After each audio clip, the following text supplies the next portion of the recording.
Welcome to a very strange episode of AFC FYLDE Still We Rise. I'm coming to you from the future. The reason why I'm coming to you from the future is because I spent the day recording 3 episodes in succession. I did episode 19, 20 and 21. Sounded good. Somehow in doing that, the Manchester City game that was episode 18, the last episode, got renamed to episode 19. Something didn't upload properly or save. I've had problems with my laptop ever since the Windows update kicked in and changed all my settings. Really frustrating. Just leave everything. Leave it as it was. Don't change it. You're supposed to make things better, not worse. But somehow in all the confusion, the recording software has been a bit of a nightmare as well. We've lost the game that I had saved for episode 19. Episode 20 and 21, by the way, will take place later on this week. I think we're going to do Monday, Wednesday, Friday, without any mention of this. So just suspend your disbelief. We're at the cinema. It's fine. What I do have is my notes from the episode, so I can sort of go back and recreate what happened. Just try not to look around the screen at anything other than the results that I'm going to talk about. In the last episode, which was the Manchester City FA Cup game, I did forget to look at the finances. I said at the start, beforehand, I wanted to look at them to see how much we got from a game at the Etihad Stadium in front of 55,000 fans. Because it was the start of January, you'll notice we're quite a long way forward now, and we hadn't received any income at that stage, so it was easy to work out what sort of gate receipts had come in the following day. The answer was quite startling. It's £987,616, almost £1 million for an away fixture at the Etihad in the FA Cup. Third round. Amazing stuff. Of course, that has not made its way into our coffers, or it certainly has in terms of the club, not in terms of my budget for wages or new players. Okay, I don't think that was a shock. I'll just run through the games between. The idea was we were going to show you Eastleigh today, and I was really going to enjoy playing Eastleigh. It was the start of February. We've kind of got a month on. That is what has been lost. We began against Barrow. Now, interestingly, Barrow played just 2 days before this game, so we had actually a bit of a condition and a sharpness advantage over them.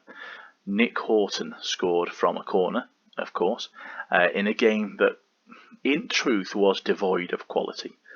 It meant that we did return to top spot, a position that we have maintained ever since.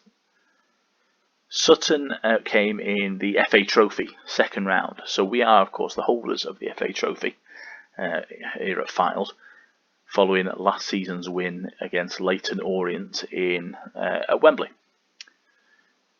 This one was a tough game. For the first half especially, Sutton were on top. It took 2 goals in quick succession in the second half.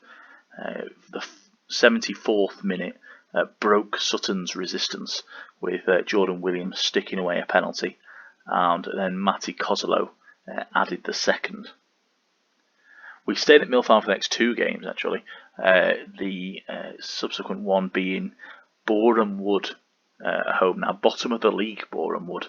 At the time, they've since picked it up to second from bottom. But it was a scruffy game and we had to rely on another Jordan Williams penalty for the 3 points.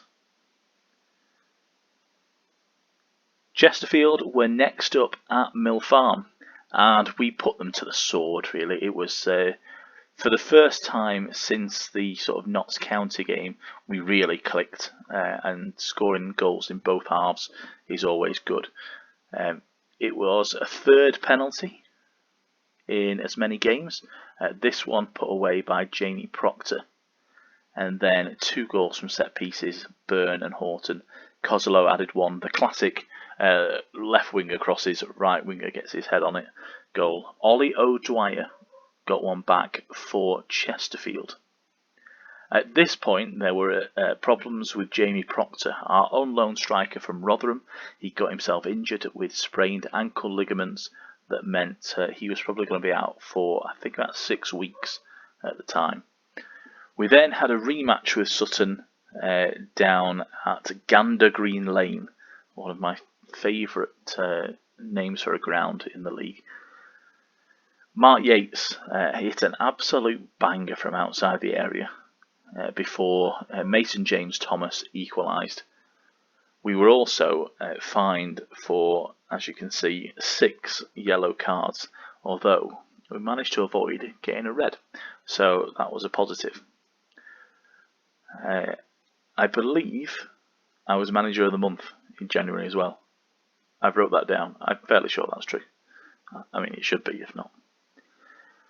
This was a game we were going to show, and it was a great one. We won 5-0 against Eastleigh. More than that, there was actually a hat-trick from Kyle Jameson, our central defender. So this is certainly... I wish we could have shown it because it was absolutely fantastic. Let's stick the goals on. No sendings off or anything for Eastleigh, but they did struggle and picked up several bookings as we were just the better side, really, from the start of the game. The first goal coming from Jack Muldoon, and I've mentioned... I don't know whether I mentioned this or not. Can't tell. I have mentioned in a recorded episode somewhere that I'm quite pleased with Jack Muldoon getting on the score sheet and contributing assists and things like that. You always want to see your mid-season signings hit the ground running, and Jack certainly has for us.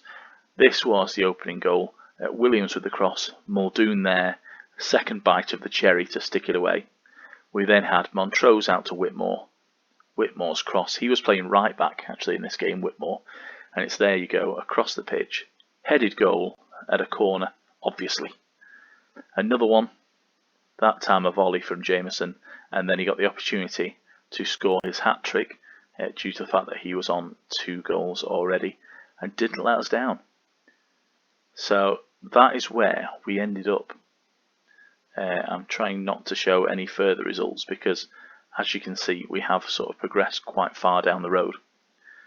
So I can only apologise for messing up the recordings. Somewhere on my laptop is a recording of the Eastleigh game. If I ever find it, we'll release it as like a special bonus episode.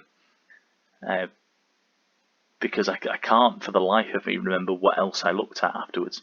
The only thing that I've wrote down at the end of the game was that Boreham Wood were off the bomb.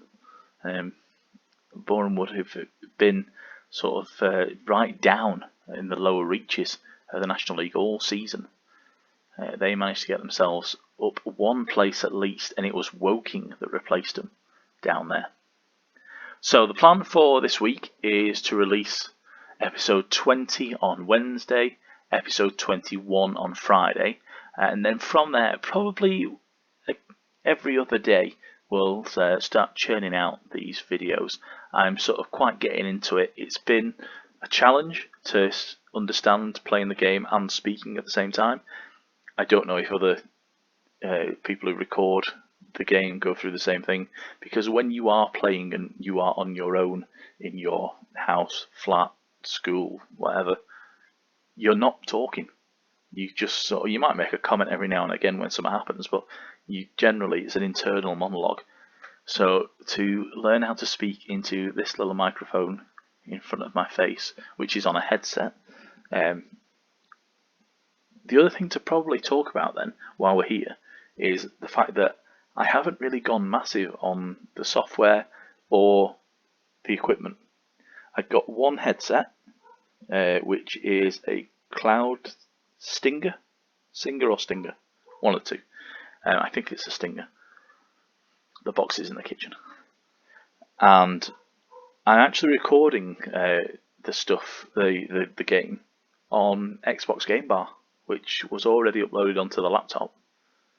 I then have the program, the basic, I think it's the Windows video editor that's already there, that we just splice everything together, because the title sequence, a banner to start with that says what episode it is. That was basically done on PowerPoint.